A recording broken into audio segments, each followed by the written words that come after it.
Olá, nossa segunda aula, nós vamos dar sequência ao nosso conteúdo, falando um pouco sobre núcleo celular. Então, na aula passada nós tivemos a oportunidade de fazer comentários, explicações sobre citoplasma e suas organelas, e na aula de hoje, nós dando sequência a esse conteúdo, nós vamos estar trabalhando com a parte central da maior parte dessas células, que é o núcleo celular. Tá?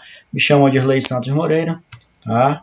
E já começo perguntando a vocês, qual seria a importância desse compartimento nuclear, tá? Então, a pergunta, ela vem com um propósito para que você possa compreender o porquê que essas células desenvolveram, tá? Essa estrutura chamada núcleo, e qual a finalidade que ela tem em relação a essas células, Então, basicamente, quando a gente inicia o estudo da biologia sobre célula, nós temos que entender que existem dois tipos básicos de célula. Aquela que a gente chama de procariota, que é a célula que tem ausência de núcleo bem formado, delimitado, e a eucariota, que nesse caso, a maior parte das células apresentam esse tipo de estrutura.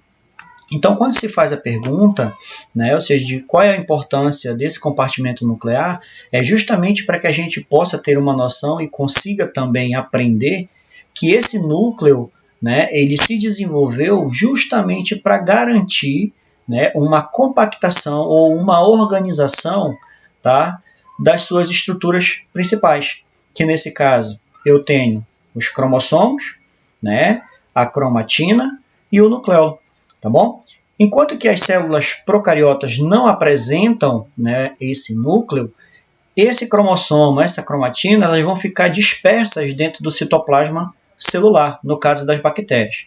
Enquanto que nos indivíduos eucariontes, células animais, células vegetais, que formaram essa estrutura nuclear, elas conseguiram organizar, condensar essa cromatina e esses cromossomos dentro dessa estrutura nuclear. Então, esse núcleo ele é importante dentro dessas células por garantir essa organização, e a partir do momento que ela garante essa organização, ela tem também a finalidade básica de estar controlando e coordenando todas as atividades dentro de uma célula. Tá bom? Então, eu tenho uma célula eucariótica animal, aqui nós vamos ter as organelas que nós já verificamos na aula passada, tá certo? E hoje dando destaque à estrutura centralizada dessa célula, que a gente classifica como núcleo. E aí, quando a gente faz a observação desse núcleo, eu tenho que entender que ele é formado por uma membrana muito importante. Membrana essa que tem uma quantidade de poros muito elevada, sendo que essa porosidade ela é importante, porque ela vai garantir a movimentação das substâncias do citoplasma para dentro do núcleo e de dentro do núcleo para o citoplasma. Tá certo? Então, fica aqui subentendido que o núcleo ele é importante devido à capacidade de estar organizando seus cromossomos, a sua cromatina, e garantindo a organização e funcionalidade básica das células de natureza eucariótica. Tá? Quando a gente se refere às características básicas desse núcleo, nós vamos verificar que ele é, ou seja, um envelope nuclear formado por duas membranas concêntricas. Tá certo? Então, quando a gente faz a observação microscópica dessa estrutura nuclear, a gente consegue perceber a presença de duas membranas bem definidas. Uma em contato com o citoplasma e a outra em contato com o nucleoplasma, que é a estrutura mais interna desse núcleo.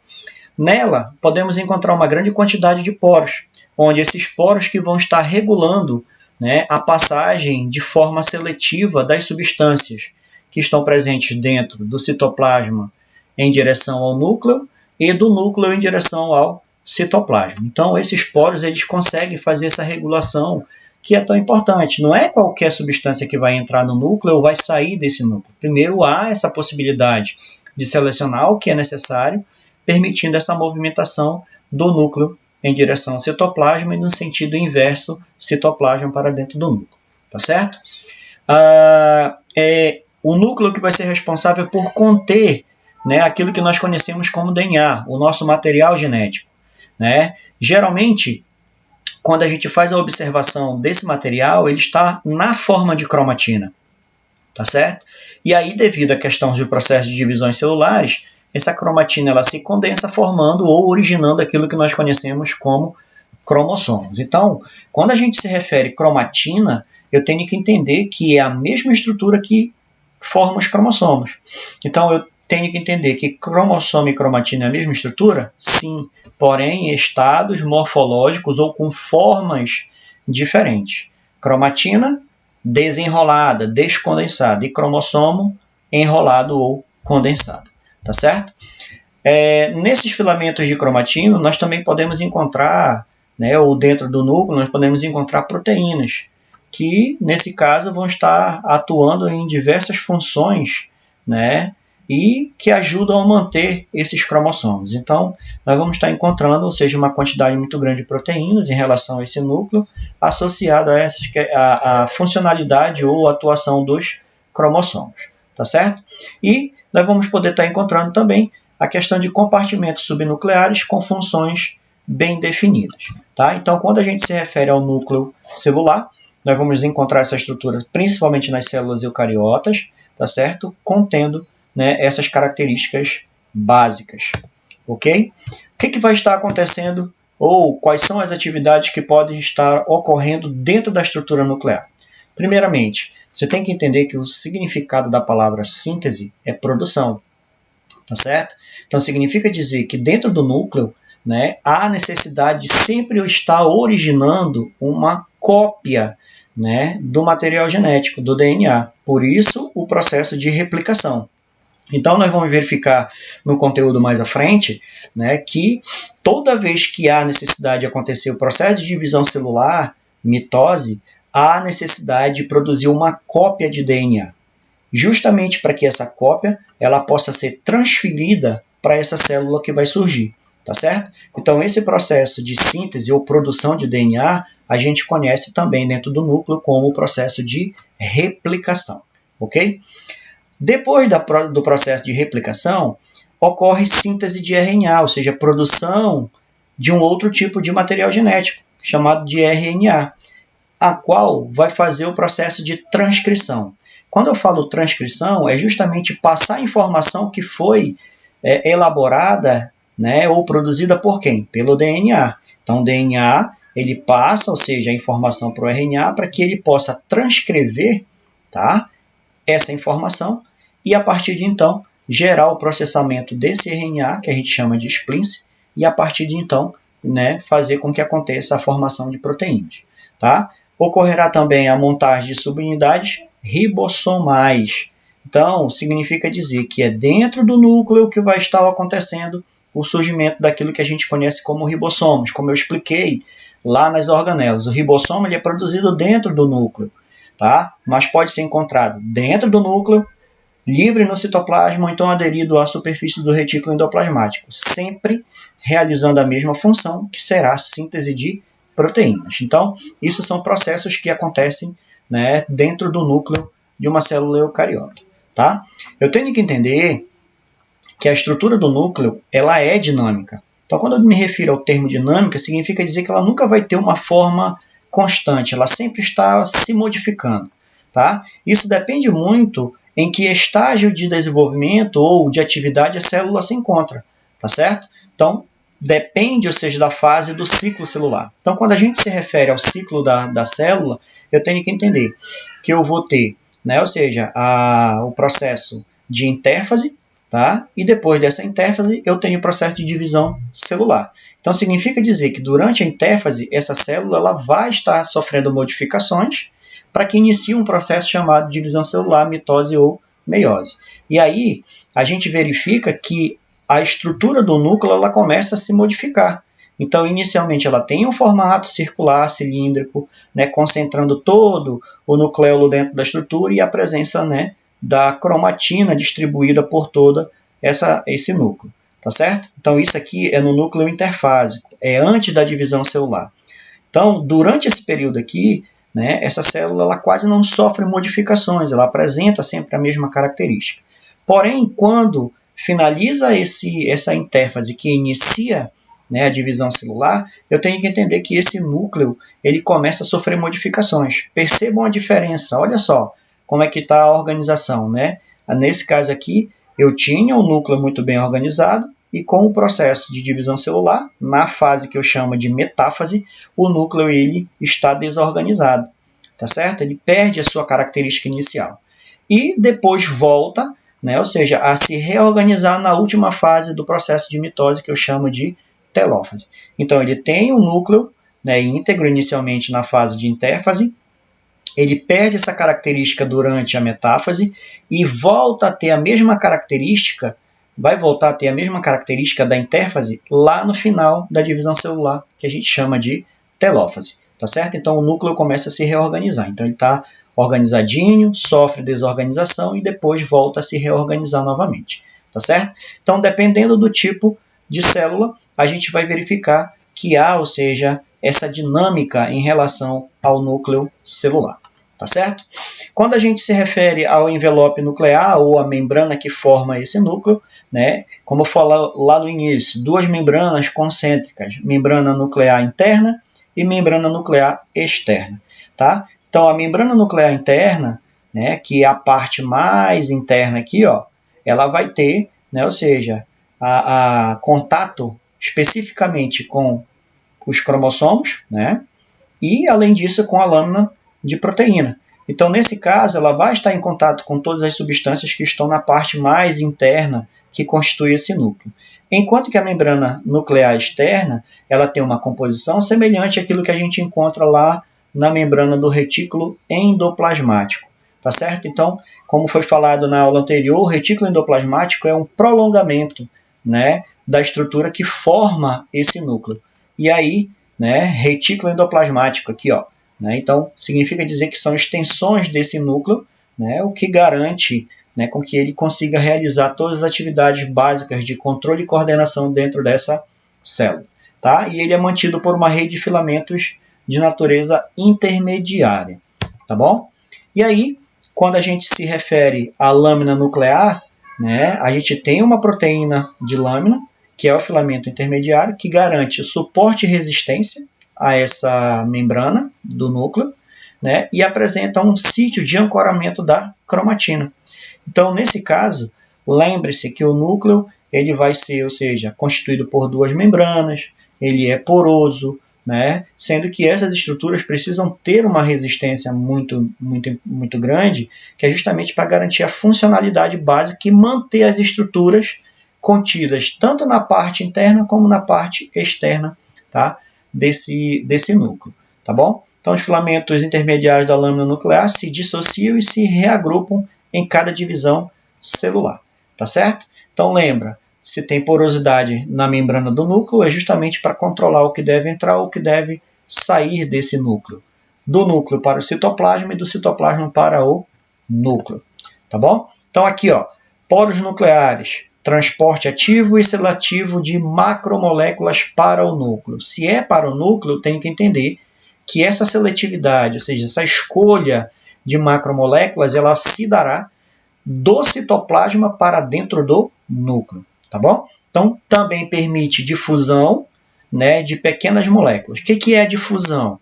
Né? Quando a gente se refere a transporte de substância, a difusão ela pode ser de dois tipos, difusão simples e difusão facilitada. Então, nesse caso, se é difusão, é passagem das substâncias da onde se encontra em maior concentração para onde está em menor concentração. Vamos supor, maior concentração no citoplasma, menor concentração dentro do núcleo. Então, o que vai acontecer? Elas serão selecionadas e ocorrerá a passagem da onde tem mais, que é no citoplasma, para onde tem menos, que é dentro do núcleo. Através de qual estrutura? Do poro, tá bom? Transporte bidirecional, então significa dizer que há uma movimentação nos dois sentidos, do citoplasma para dentro do núcleo e de dentro do núcleo para o citoplasma, tá? Proteínas são transportadas nas suas conformações nativas, né? Então, quando a gente se refere a proteínas que são transportadas nas suas conformações nativas, é justamente do local onde ela se originou, tá certo? Então, elas serão transportadas novamente para o seu local de origem. Subunidades de RNA são transportadas já montadas. Então, esse RNA ele se forma dentro do núcleo e pode ser seja transferido de dentro do núcleo em direção ao citoplasma, para que ela possa estar realizando, né, ou seja, suas funcionalidades. Então, se RNA transportado, eu vou estar verificando que há a possibilidade de estar transportando quem? Nesse RNA? Ribossomo, realizando síntese de proteína. E aí ocorrerá também, dentro desse núcleo, um controle na qualidade do RNA mensageiro. Então, quando nós começarmos a trabalhar a parte de material genético, nós vamos verificar lá que lá no processo de duplicação, a gente vai estar encontrando 3 tipos de RNA. RNA mensageiro, RNA transportador e RNA, tá, ribossômico. Então, o transportador e o mensageiro são os que mais são produzidos, tá certo? Então, eles vão ter esse processo de fazer o processo, a transferência, transcrição, né, e tradução de informações que são produzidas pelo DNA. E aí a gente vai entender com mais calma isso lá no próximo conteúdo, tá certo? Então, RNA recém-sintetizado, subunidades ribossomiais, olha o que eu falei para vocês. Então, nesse caso, esse RNA ele vai ter grande quantidade de ribossomos que será transferido para o citoplasma para continuar realizando síntese de proteína, ok? Nós podemos encontrar, ou seja, nesse DNA contido dentro do núcleo, né, uma organização. Então, no próximo conteúdo, mais à frente, a gente vai estar trabalhando sobre a questão da organização do material genético. Então, quando a gente se refere a essa organização da molécula, né, ou seja, que abriga a informação genética, é onde está contida a nossa informação genética, eu vou verificar que ela tem uma constituição. Então, nesse caso, DNA, ácido desoxirribonucleico. Então, desoxirribose, por exemplo, é um tipo de açúcar. Ribose é outro tipo de açúcar. Então, no caso do DNA, eu tenho um açúcar chamado desoxirribose. Nesse açúcar desoxirribose vai estar atrelado, conectado a ele, um grupo fosfato e juntamente a essa desoxirribose eu vou ter uma base nitrogenada, que nesse caso se refere à base nitrogenada no DNA, sempre serão 4. Adenina, né, timina, citosina e guanina. Esse material genético ele vai estar sendo organizado em fita dupla ou dupla fita, com formato de hélice, é retorcido, tá certo? E o que garante a conexão de um filamento de DNA em relação ao outro sempre serão as pontes de hidrogênio, tá? Que são essas partes em rosa, aqui no centro entre uma base nitrogenada e outra, olha. Nós vamos verificar que tem ponte de hidrogênio. E aí a gente vai verificar que há, ou seja, a possibilidade de encontrar pontes de hidrogênio duplas ou então triplas. Então, se perguntar para você como que ocorre a organização, ou seja, da molécula de DNA, você tem que entender que cada molécula é formada por uma estrutura que eu chamo de nucleotídeo, e todo nucleotídeo tem a presença de um grupo fosfato, um açúcar desoxirribose, ligada a uma base nitrogenada, que nesse caso pode ser 4 tipos diferentes. Tá? Então, aqui na organização do filamento duplo, eu vou ter uma base nitrogenada conectada a outra através da ponte de hidrogênio. E outra, o formato que esse material tem, ele é retorcido.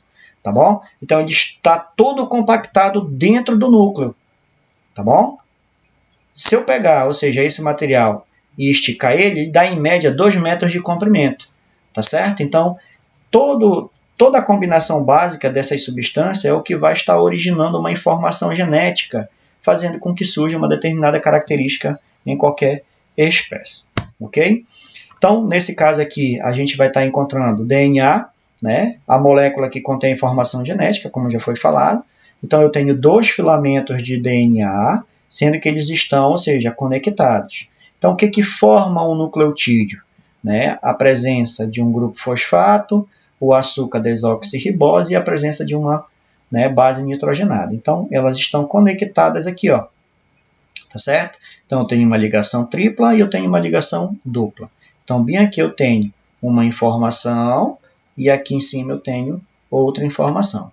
Tá? As bases nitrogenadas não se pareiam ao acaso. Então, elas surgem e sempre vai se conectar ao seu par correspondente. A adenina sempre se ligando à timina e a guanina sempre à citosina. Tá certo? Então, nesse caso, purinas sempre vão apresentar 2 anéis, que é isso aqui, ó. Tá? E a pirimidina sempre vai apresentar um anel. Então, como é que acontece a conexão dos dois filamentos? Uma purina sempre vai se ligar a uma pirimidina. Tá? Cadeias antiparalelas, complementariedade. Então, é essencial para a replicação do DNA. Então, se você observar, eu tenho aqui, ou seja, um filamento que está, ou seja, tendo um movimento do filamento, ou seja, 5 linhas em direção a 3 linhas. Sendo que o seu par ao lado, ele vai ter o inverso. Se aqui começou 5 linhas, do outro lado finaliza quem? 3 linhas. Se aqui finalizou 3 linhas, aqui inicia 5 linhas, tá? Então, nós vamos verificar isso com mais calma mais à frente, quando trabalhar especificamente esse conteúdo, tá? Cromossomos, né? O DNA organizado. Então, eu tenho que entender que o DNA, ou seja, ele, na maior parte dos casos, ele nunca vai estar nesse formato. Ele vai estar na forma de cromatina, tá certo? Ele só atinge o processo de ou seja, forma de cromossomo, quando começa a ocorrer o processo de divisão celular para ocorrer a formação dessa estrutura. Então, permitem a compactação do DNA dentro do núcleo, organização e acesso a enzimas que vão participar do processo de formação e atividade dessa estrutura, possibilitam a divisão do DNA entre células filhas na divisão celular.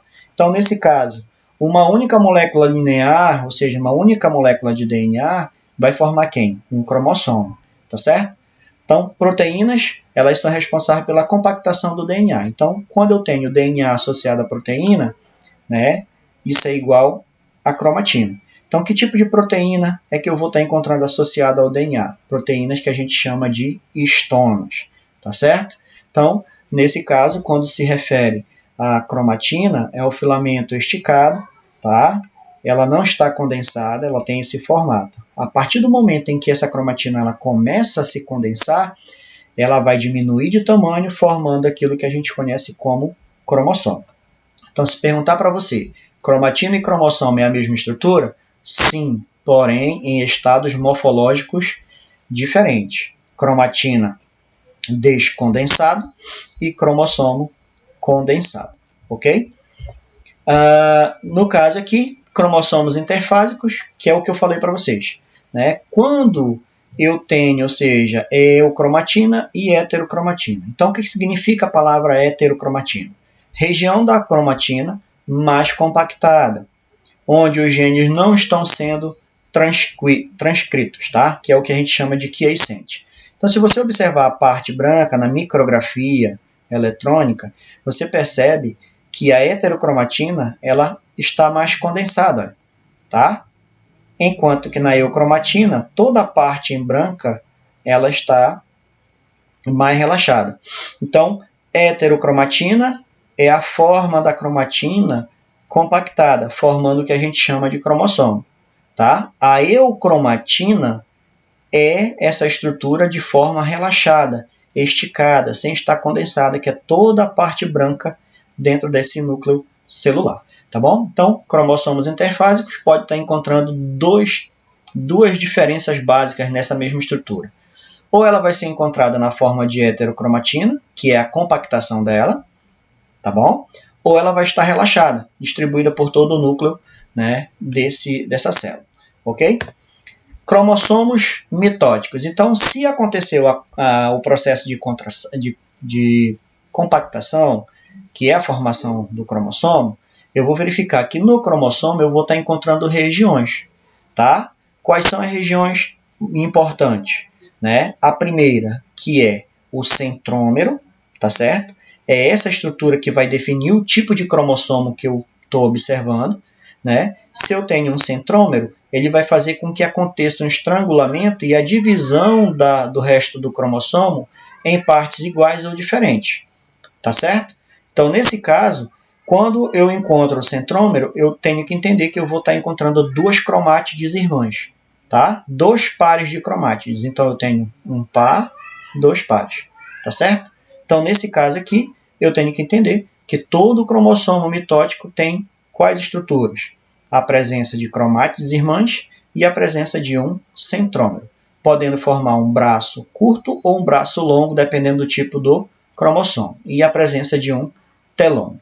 Aqui eu tenho o cinetocoro, que são estruturas mais internas que vão garantir o processo de estrangulamento, né, desse cromossomo.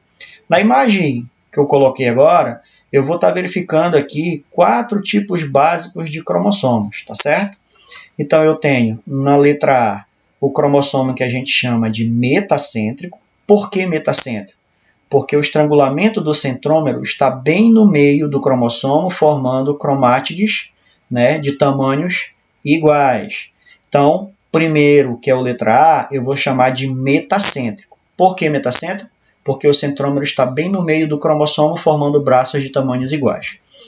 Na letra B, eu chamo de submetacêntrico, tá certo? Percebam que a partir de agora, o centrômero ele se desloca do meio em direção a uma das extremidades do cromossomo. Então, olha só, se ele estava no meio, metacêntrico. Acima do meio, submetacêntrico.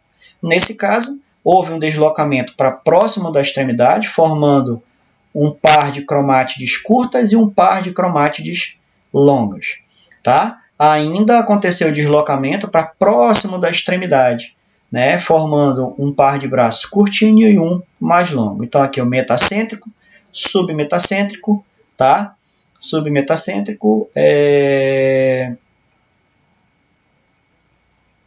acrocêntrico, tá bom? Que é mais próximo à extremidade. E o último, tá? Que é o telocêntrico, tá bom? Esse tipo de cromossomo não existe na espécie humana. Quais são os que existem na espécie humana? Metacêntrico, sub e acrocêntrico. O telocêntrico não existe na espécie humana, tá bom? Então, quando perguntar para vocês qual é a estrutura básica de um cromossomo, centrômero e a presença de cromátides irmãs, tá? Quais são os tipos de cromossomos?